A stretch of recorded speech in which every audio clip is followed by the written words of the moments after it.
Hello friends, welcome to Kannan info Tamil. நம்ம இன்னைக்கு என்ன டாபிக் பார்க்க போறோம் அப்படின்னா, சீனா இந்திய பெருங்கடல் பகுதியை தன்னுடைய கட்டுப்பாட்டுல கொண்டு வருவதற்கு பல முயற்சிகளை செய்து வந்துகிட்டு இருக்காங்க. குறிப்பா இந்தியாவின் அண்டை நாடுகள்ல ராணுவ தளங்களை அமைப்பது, ஒவ்வொரு முறை இந்தியா மிசைல் சோதனை நடத்தும் பொழுது தன்னுடைய உளவு கப்பல்களை இந்திய பெருங்கடல் பகுதியில கொண்டு நிறுத்துவது போன்ற பல வேலைகளை இந்தியாவுக்கு எதிராக செஞ்சு வந்துகிட்டு இருக்காங்க. இந்த சூழ்நிலையில இந்திய கடற்படை மற்றும் இந்திய விமானப்படையோட செயல்திறனை அதிகப்படுத்துவதற்கு இந்திய அரசாங்கம் பல ஆயிரம் கோடி ரூபாய் செலவு பண்ணி 2 முக்கியமான திட்டங்களை செயல்படுத்த போறாங்க. அது என்ன திட்டம்? இதன் மூலமா இந்திய கடற்படை மற்றும் விமானப்படையோட செயல்திறன் எப்படி அதிகரிக்கும் அப்படிங்கிறது குறித்து பார்க்கலாம். அடுத்து, சமீப காலத்துல இந்தியா மங்கோலியா நாட்டுடனான தன் உறவை மிகப்பெரிய அளவுல அதிகரிச்சு வந்துகிட்டு இருக்காங்க. இந்த சூழ்நிலையில மங்கோலியா ராணுவத்தை சேர்ந்த சில முக்கியமான அதிகாரிகள் இந்தியால இருக்கக்கூடிய ஆயுத தயாரிப்பு தொழிற்சாலைகளை பார்வையிட்டு இருக்காங்க. எதற்காக இந்தியா மங்கோலியா நாட்டுடனான தன் உறவை அதிகப்படுத்துறாங்க? மங்கோலிய ராணுவ அதிகாரிகள் இந்திய ஆயுத தொழிற்சாலைகளை எதற்காக பார்வையிட்டு இருக்காங்க அப்படிங்கிறது குறித்து நம்ம டீடைலா இந்த வீடியோல பார்க்கலாம். நம்ம சேனல்ல டிஃபென்ஸ் மற்றும் ஜியோபாலிட்டிக்ஸ் சம்பந்தமா தினம் ஒரு வீடியோ பப்ளிஷ் பண்ணிட்டு இருக்கோம். உங்களுக்கு நம்ம சேனல்ல பப்ளிஷ் பண்ணக்கூடிய வீடியோஸ் பிடிச்சிருந்துச்சுன்னா சேனலை சப்ஸ்கிரைப் பண்ணி சப்போர்ட் பண்ணுங்க. நீங்க பண்ற ஒவ்வொரு சப்ஸ்கிரிப்ஷனும் எனக்கு அடுத்தடுத்த வீடியோஸ் போடுறதுக்கு ஒரு மோட்டிவேஷனா இருக்கும். இந்தியா ப்ராஜெக்ட் 17A அப்படிங்கிற திட்டத்தின் கீழ் கைடட் மிசைல் பிரிகேட்ஸ் ரக போர்க்கப்பல்களை கட்டி வந்துகிட்டு இருக்காங்க. கிட்டத்தட்ட 45,000 கோடி ரூபாய் செலவுல 7 கைடட் மிசைல் பிரிகேட்ஸ் ரக போர்க்கப்பல்களை கட்டி வந்துகிட்டு இருக்காங்க. இந்த ப்ராஜெக்ட்ல முதல்ல நீலகிரி அப்படிங்கிற ஒரு போர்க்கப்பலை படையில் இணைக்க போறாங்க. அதற்கு அடுத்து 2027 வருடத்துக்குள் 7 போர்க்கப்பல்களையும் இந்திய கடற்படையில் இணைப்பதற்கு திட்டமிட்டிருக்காங்க. அதனால இன்னும் கூடிய விரைவில் இந்த ப்ராஜெக்ட் 17A திட்டம் முடிவடைய போகுது. இந்த ப்ராஜெக்ட் 17A திட்டத்தின் கீழ் கட்டப்பட்ட கைடட் மிசைல் பிரிகேட்ஸ் ரக போர்க்கப்பல்களை விட அதிநவீன கேப்பபிலிட்டிஸ் கொண்ட பிரிகேட்ஸ் ரக போர்க்கப்பல்களை இந்தியா கட்ட இருப்பதா தற்போது செய்திகள் வெளிவந்திருக்கு. அதாவது ப்ராஜெக்ட் 17B அப்படிங்கிற திட்டத்தின் கீழ் கிட்டத்தட்ட 70,000 கோடி ரூபாய் செலவுல 8 அதிநவீன பிரிகேட்ஸ் ரக போர்க்கப்பல்களை இந்தியா கட்ட இருக்காங்க. இந்த ப்ராஜெக்ட் 17B திட்டத்தின் கீழ் கட்டப்படும் பிரிகேட்ஸ் ரக போர்க்கப்பல்கள் ப்ராஜெக்ட் 17A திட்டத்தின் கீழ் கட்டப்பட்ட கப்பல்களை விட அதிநவீன போர்க்கப்பலா இருக்க போகுது. ப்ராஜெக்ட் 17A திட்டத்துல என்ன குறைபாடுனா, அந்த போர்க்கப்பல்ல உலகில் உள்ள மற்ற கைடட் மிசைல் பிரிகேட்ஸ் ரக போர்க்கப்பல்களை விட குறைவான மிசைல்கள் இருக்கு. அந்த குறைபாட ப்ராஜெக்ட் 17B திட்டத்துல நிவர்த்தி செய்து அதிக தாக்கும் திறன் கொண்ட அதிநவீன கைடட் மிசைல் பிரிகேட்ஸ் ரக போர்க்கப்பல்களை இந்தியா உருவாக்க போறாங்க. இந்த ப்ராஜெக்ட் 17B திட்டத்துல இந்தியாவின் பிரதான கப்பல் கட்டும் நிறுவனங்களான Mazagon dock ship building limited நிறுவனம் மற்றும் Garden Reach ship building limited நிறுவனமும் கப்பல்களை கட்டி கொடுக்க போறாங்க. ஒரு கப்பல் கட்டும் நிறுவனத்திற்கு தலா 4 கப்பல்களை கட்டுவதற்கான கான்ட்ராக்ட இந்திய அரசாங்கம் கொடுக்க போறாங்க. ப்ராஜெக்ட் 17B திட்டத்தின் கீழ் கட்டப்படும் போர்க்கப்பல்கள்ல அதிக உள்நாட்டு பாகங்களை பயன்படுத்துவதற்கு திட்டமிட்டிருக்காங்க. அது மட்டும் இல்லாம குறிப்பா உள்நாட்டுல தயாரிக்கப்பட்டிருக்க ஆயுதங்களை இந்த கப்பல்ல இணைப்பதற்கு திட்டமிட்டிருக்காங்க. அதாவது பிரம்மோஸ் க்ரூஸ் மிசைல்ஸ், அதிநவீன anti submarine weapons, electronic warfare suite system போன்ற பல்வேறு உள்நாட்டு சிஸ்டங்களை இந்த கப்பல்ல இணைக்க போறாங்க. இந்த திட்டம் இந்திய கடற்படையோட வலிமையை அதிகப்படுத்துவதுடன் இந்திய கப்பல் கட்டும் நிறுவனங்களுக்கு ஒரு மிகப்பெரிய பூஸ்ட கொடுக்கும் அப்படின்னு டிஃபென்ஸ் எக்ஸ்பர்ட் சொல்றாங்க. மும்பையில் இருக்கக்கூடிய மேசகன் டாக் ஷிப் பில்டிங் நிறுவனம் இந்தியாவிலே அதிநவீனமான கப்பல் கட்டும் நிறுவனம். இந்த நிறுவனத்திற்கு அந்த 70,000 கோடி ரூபாய் கான்ட்ராக்ட்ல 35,000 கோடி ரூபாய் கான்ட்ராக்ட் கிடைக்க போகுது. ஏற்கனவே மேசகன் டாக் ஷிப் பில்டிங் லிமிடெட் நிறுவனத்துல ப்ராஜெக்ட் 17A திட்டத்தின் கீழ் பிரிகேட்ஸ் ரக போர்க்கப்பல்கள் கட்டப்பட்டிருக்கு. அது மட்டும் இல்லாம ப்ராஜெக்ட் 15B திட்டத்தின் கீழ் அதிநவீன டெஸ்ட்ராயர் ரக போர்க்கப்பல்களையும் கட்டி முடிச்சிருக்காங்க. இந்திய கடற்படை கூடுதலா ஆர்டர் செய்ய உள்ள 3 கல்வரி கிளாஸ் சப்மரீனுக்கான கான்ட்ராக்டையும் Mazagon dock ship building limited நிறுவனம் தான் எடுக்க போறாங்க. அதே வேளையில கொல்கத்தாவை தலைமையிடமாக கொண்டு இயங்கக்கூடிய Garden Reach ship building limited நிறுவனத்துல தற்போது ஆஃப் ஷோர் பெட்ரோல் வெசல்களை கட்டுவதற்கான வேலைகள் நடந்து வந்துகிட்டு இருக்கு. அது மட்டும் இல்லாம ஆன்டி சப்மரின் வார்ஃபேர் கோர் கோர்வெட்ஸ் ரக போர்க்கப்பல்களும் இந்த கப்பல் கட்டும் தளத்துல உருவாக்கி இருக்காங்க. பல வெளிநாடுகளுக்கு இந்த கப்பல் கட்டும் தளத்துல கப்பல்கள் கட்டி ஏற்றுமதி செய்யப்பட்டிருக்கு. இது போன்ற 2 அதிநவீன கப்பல் கட்டும் தளத்துல ப்ராஜெக்ட் 17B திட்டம் செயல்படுத்தப்படுறதுனால இந்த 8 அதிநவீன பிரிகேட்ஸ் ரக போர்க்கப்பல்களை மிக விரைவா கட்டி முடிக்க முடியும் அப்படின்னு டிஃபென்ஸ் எக்ஸ்பர்ட் சொல்றாங்க. ப்ராஜெக்ட் 15B திட்டத்தின் கீழ் கட்டப்படும் கைடட் மிசைல் பிரிகேட்ஸ் ரக போர்க்கப்பல்ல உள்நாட்டிலே தயாரிக்கப்பட்ட ரடார் சிஸ்டங்கள், surface search radar, sonar system, electronic warfare suite system போன்ற பல சிஸ்டங்களை இணைக்க போறாங்க.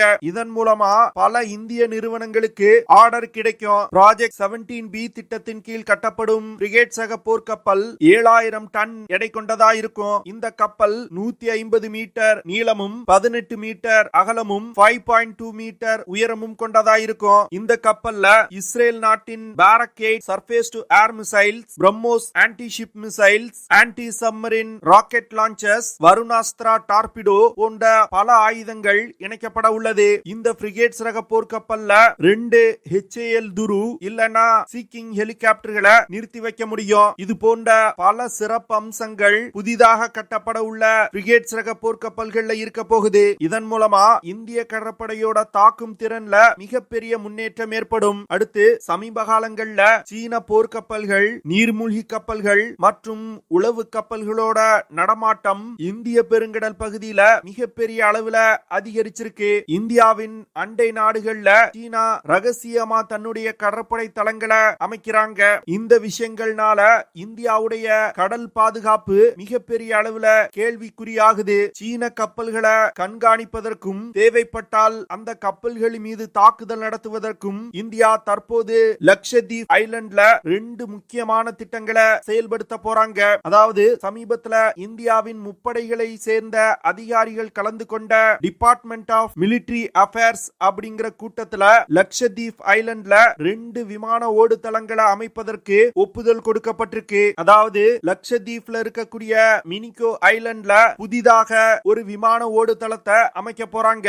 இந்த விமான ஓடுதளம் இந்திய விமானப்படையில பயன்பாட்டில் உள்ள ஃபைட்டர் ஜெட் விமானங்கள், மிகப்பெரிய டிரான்ஸ்போர்ட் விமானங்கள் போன்றவற்றை கையாளும் வகையில உருவாக்கப்பட உள்ளது. அடுத்து ஏற்கனவே லட்சத்தீப் தீவு கூட்டத்துல அகத்தி அப்படிங்கிற தீவுல ஒரு விமான ஓடுதளம் இருக்கு. இந்த விமான ஓடுதளம் சற்று நீளம் குறைவா இருக்கு. இதனால சிறிய விமானங்களை மட்டுமே தற்போது அந்த விமான ஓடுதளத்துல இருந்து ஆபரேட் செய்ய முடியும். அகத்தி தீவுல இருக்கக்கூடிய விமான ஓடுதளத்தை எக்ஸ்டெண்ட் செய்வதற்கு தற்போது ஒப்புதல் கொடுக்கப்பட்டிருக்கு. இதனால long range drones, transport aircraft, அதிநவீன ஃபைட்டர் ஜெட் விமானங்கள் போன்ற அனைத்து விதமான விமானங்களையும் இந்த விமான ஓடுதளத்துல இருந்து இயக்க முடியும். சீனா சமீப காலத்துல பாகிஸ்தான் கடற்படையோடு இணைந்து இந்திய பெருங்கடல் பகுதியில செயல்பட்டு வந்துகிட்டு இருக்காங்க. பாகிஸ்தான் கடற்படைக்கு அதிநவீன நீர்மூழ்கி கப்பல்கள் மற்றும் பிரிகேட்ஸ் ரக போர்க்கப்பல்களை கட்டி கொடுத்து வந்துகிட்டு இருக்காங்க. இதனால வரும் காலத்துல இந்திய பெருங்கடல் பகுதியில சீனா மற்றும் பாகிஸ்தான் இணைந்து ஆதிக்கம் செலுத்துவதற்கு முயற்சி செய்வாங்க. இதை முறியடிப்பதற்காக இந்தியா இந்த விமான நிலையங்களை லட்சத்தீப் ஐலண்ட்ல தற்போது கட்ட போறாங்க. இந்தியா விமான ஓடுதளத்தை கட்ட உள்ள மினிகோ ஐலண்ட் மால்தீவ்ஸ் நாட்டுல இருந்து வெறும் 50 மைல் தொலைவில் இருக்கு. இதனால மால்தீவ்ஸ் நாட்டுக்கு வரக்கூடிய சீன கப்பல்களின் நடமாட்டத்தை இந்தியாவால கண்காணிக்க முடியும். அது மட்டும் இல்லாம மால்தீவ்ஸ் கடற்படையோட ஒவ்வொரு நகர்வையும் இந்தியாவால கண்காணிக்க முடியும். இந்தியாவின் லட்சத்தீப் ஐலண்ட் அரேபியன் சி பகுதியில ஒரு ஸ்ட்ராட்டஜிக்கல் முக்கியத்துவம் வாய்ந்த இடத்துல இருக்குது. அதாவது பே ஆஃப் பெங்கால் பகுதியில இருந்து வரக்கூடிய கப்பல்கள் லட்சத்தீப் தீவுகளுக்கு இடையில் பயணித்துதான் அரேபியன் சி பகுதியை சென்றடைய முடியும். இதனால அந்த இடத்துல 2 விமான ஓடுதளங்களை இந்தியா அமைப்பது சீன கப்பல்களுக்கு செக் வைப்பதற்காக தான். அதனால வரும் காலத்துல இந்தியா மற்றும் சீனாவுக்கு இடையில் ஒரு யுத்தம் ஏற்பட்டால் சீன வர்த்தக கப்பல்கள் மற்றும் போர் கப்பல்களை இந்தியா இந்த ஏர்பேஸ பயன்படுத்தி தாக்க முடியும். இந்தியாவின் இந்த திட்டம் அரேபியன் சி பகுதியில இந்தியாவுக்கு ஸ்ட்ராட்டஜிக்கலா மிகப்பெரிய அட்வான்டேஜ் கொடுக்கும். அது மட்டும் இல்லாம யுத்தம் இல்லாத நேரங்கள்ல சீன கப்பல்களோட ஒவ்வொரு நகர்வையும் இந்த தீவுல இருந்து கொண்டு இந்தியாவால கண்காணிக்க முடியும். அது மட்டும் இல்லாம சர்வேலன்ஸ் ட்ரோன்ஸ் மற்றும் விமானங்களை இந்த தீவுல இருந்து இயக்கி அரேபியன் சி முழுவதையும் இந்தியாவால கண்காணிக்க முடியும். இதனால எந்த எந்த ஒரு சீன கப்பலும் இந்தியாவோட சர்வேலன்ஸ்ல இருந்து தப்பிக்க முடியாது. அடுத்த அப்டேட், சீனா இந்தியாவின் அண்டை நாடுகள்ல ராணுவ ரீதியில் நல்ல உறவுல இருக்காங்க. குறிப்பா பாகிஸ்தான், பங்களாதேஷ், ஸ்ரீலங்கா போன்ற இடங்கள்ல தன்னுடைய கடற்படை தளங்களை அமைக்கிறாங்க. அது மட்டும் இல்லாம பாகிஸ்தானோட முப்படைகளுக்கு விமானங்கள், போர்க்கப்பல்கள், நீர்மூழ்கி கப்பல்கள் போன்ற பல்வேறு விதமான சிஸ்டங்களை சப்ளை செய்து பாகிஸ்தான் ராணுவத்தோட வலிமையை தொடர்ந்து அதிகரிச்சு வந்துகிட்டு இருக்காங்க.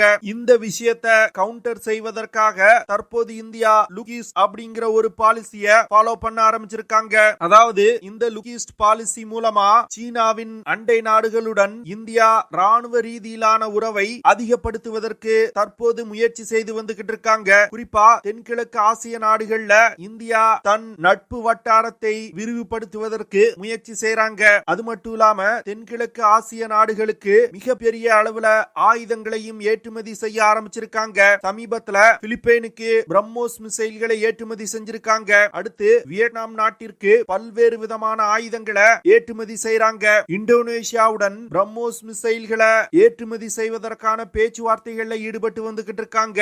அதே போன்று சீனாவின் மற்றொரு அண்டை நாடான மங்கோலியாவுடனான உறவையும் இந்தியா மிகப்பெரிய அளவில் அதிகரிச்சிருக்காங்க. இரு நாட்டு படையினரும் இணைந்து ராணுவ கூட்டு பயிற்சிகள்ல வருடா வருடம் ஈடுபட்டு வந்துகிட்டு இருக்காங்க. இந்த சூழ்நிலையில மங்கோலிய ராணுவத்தை சேர்ந்த முக்கியமான சில அதிகாரிகள் இந்தியாவுக்கு சுற்றுப்பயணம் வந்திருக்காங்க.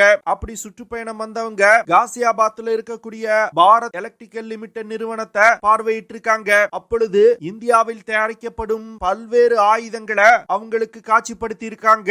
மங்கோலிய அதிகாரிகள் இந்தியாவின் உள்நாட்டு ஆயுத தயாரிப்பு குறித்து பல்வேறு விஷயங்களை கேட்டு தெரிஞ்சுக்கிட்டாங்க. அவங்களுக்கு இந்தியாவுடைய உள்நாட்டு ஆயுத தயாரிப்பு ரொம்ப பிடிச்சு போயிருக்கு. அதனால எப்படி பிலிப்பைனுக்கு இந்தியா பிரம்மோஸ் மிசைல்களை ஏற்றுமதி செய்யறாங்களோ அதே போன்று மங்கோலியாவுக்கும் மிசைல்ஸ், ரடார் சிஸ்டம் போன்றவற்றை ஏற்றுமதி செய்வதற்கு வாய்ப்பு ஏற்பட்டிருக்கு. அப்படி இந்தியா மட்டும் மங்கோலியாவுக்கு ஆயுதம் ஏற்றுமதி செய்ய ஆரம்பிச்சிட்டாங்கன்னா சீனாவுக்கு இது ஒரு மிகப்பெரிய பின்னடைவா பார்க்கப்படும். ஏன்னா எப்படி பாகிஸ்தானுக்கு சீனா ஆயுதங்களை சப்ளை செய்து இந்தியாவுக்கு குடைச்சல் கொடுக்கறாங்களோ அதே போன்று பிலிப்பைன், மங்கோலியா போன்ற நாடுகளுக்கு இந்தியா ஆயுதம் சப்ளை செய்து சீனாவுடைய ஈஸ்டர்ன் ஃப்ரண்ட்ல மிகப்பெரிய பிரச்சனைகளை ஏற்படுத்த முடியும். சீனாவுக்கு எதிராக இது போன்ற பல வேலைகளை இந்தியா செஞ்சு வந்துகிட்டு இருக்காங்க.